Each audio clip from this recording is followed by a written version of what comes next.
Friends இன்னைக்கு நம்ம சேனல்ல என்ன வீடியோ பார்க்க போறோம்னா தட்டாம்பயிறு வச்சு ஒரு குழம்பு ரெசிபி தான் பார்க்க போறோம். வாங்க வீடியோக்குள்ள போகலாம். அதுக்கு நான் தட்டாம்பயிரை வந்து நைட்டே ஊற போட்டு வச்சிருக்கேன். இப்போ எப்படி செய்யறது வந்து பார்த்துடலாம். இப்போ இந்த பயிரை குக்கர்ல சேர்த்துக்கிறேன். குக்கர்ல சேர்த்து ஒரு 2 விசில் வந்துட்டு வேக வச்சு எடுத்துக்கலாம். இப்போ இது கூட தண்ணி சேர்த்துக்கிறேன். பயிர் முங்கி கொஞ்சோண்டு தண்ணி இருந்தா போதும். கொஞ்சோண்டு உப்பு சேர்த்துடலாம்.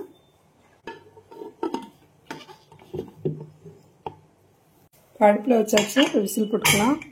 ஒரு பெரிய நெல்லிக்காய் சைஸ் வந்து எடுத்திருக்கேன். இதை வந்து ஊற போட்டுடலாம். இது ஊறிக்கிட்டு இருக்கட்டும். இப்போ இந்த அளவுக்கு பூண்டும் இந்த அளவுக்கு சின்ன வெங்காயம் வந்து எடுத்திருக்கேன். இப்போ இதை வந்து உரிச்சு எடுத்துக்கலாம். வெங்காயத்தையும் உரிச்சாச்சு, பூண்டையும் உரிச்சாச்சு, 2 பச்சை மிளகாய் வந்து எடுத்து வச்சுருக்கேன். இப்போ இந்த சைஸில் 3 தக்காளி வந்து எடுத்திருக்கேன். பயிரை வேக போட்டுட்டு வெங்காயத்தையும் உரிச்சாச்சு. இப்போ தக்காளியும் வந்து அரைச்சாச்சு. இது செய்யும்போது நமக்கு டைம் வந்து மிச்சமாயிடும். சீக்கிரமாக நம்ம வேலையை வந்து முடிச்சுக்கலாம். தக்காளியும் இந்த மாதிரி நல்லா நைஸாக வந்து பேஸ்ட்டாக அரைச்சாச்சு. குக்கரும் 2 விசில் வந்து எடுத்துருச்சு. இப்போ நான் குக்கரை வந்து ஆஃப் பண்ணிட்டேன். இப்போ பாத்திரம் சூடாயிடுச்சு. எண்ணெய் ஊற்றிக்கலாம். இப்போ கொஞ்சம் வந்து நல்லெண்ணெய் ஊற்றிக்கலாம். எண்ணெய் சூடாயிடுச்சு. வெந்தயம் சேர்த்துக்கலாம். வெந்தயம் பொரிஞ்சதுக்கு அப்புறமா நம்ம கட் பண்ணி வச்சிருந்த வெங்காயம், பூண்டு, பச்சை மிளகாய் சேர்த்துக்கலாம். வெங்காயம் நல்லா வதங்கட்டும். கருவேப்பிலை சேர்த்துக்கலாம். வெங்காயம் நல்லா சுருண்டு வதங்கி வரணும். அது வரைக்கும் இது வதங்கட்டும். பாருங்க, வெங்காயம் நல்லா சுருண்டு வதங்கி வந்திருக்கு. இந்த மாதிரி வெங்காயத்தை நல்லா வதக்கிக்கணும்.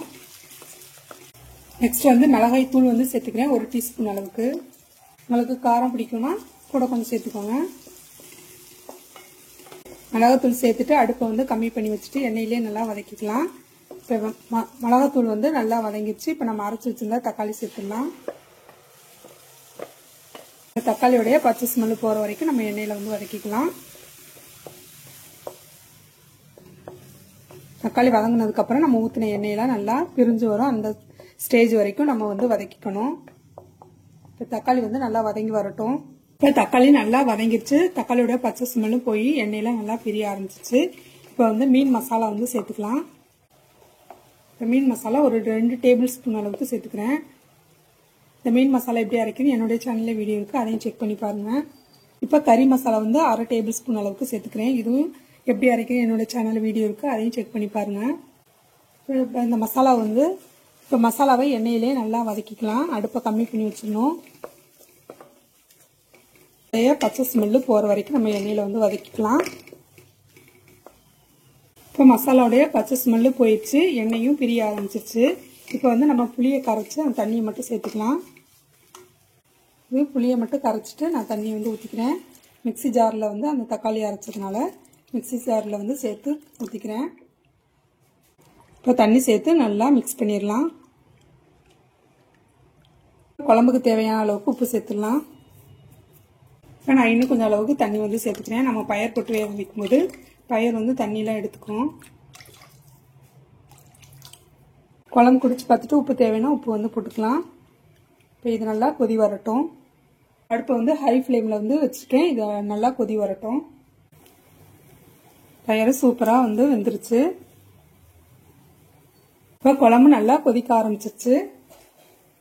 இப்போ நம்ம வேக வச்சிருந்தா பயிரை வந்து சேர்த்துலாம். தண்ணி இருத்துட்டு வெறும் பயிர் மட்டும் சேர்த்துக்கிறேன்.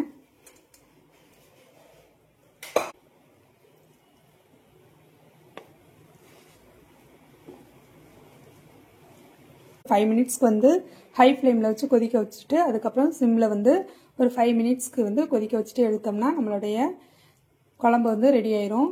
இப்போ இது 5 மினிட்ஸ்க்கு ஹை ஃப்ளேமில் வந்து கொதிக்கட்டும். கருப்பட்டி வந்து எடுத்திருக்கேன். அந்த கருப்பட்டி வந்து சேர்த்துடலாம். இப்போ குழம்பு கொஞ்சம் வத்தி வரட்டும். அது வரைக்கும் நம்ம வெயிட் பண்ணலாம். இப்போ குழம்பு நல்லா 5 மினிட்ஸ் வந்து சிம் ஃப்ளேம்லேயே நல்லா கொதிச்சு நல்லா குழம்பு கட்டியாக ஆரம்பிச்சிச்சு. இப்போ லாஸ்ட்டாக கொத்தமல்லி தூவிட்டு நம்ம அடுப்பை வந்து ஆஃப் பண்ணிடலாம். லாஸ்ட்டாக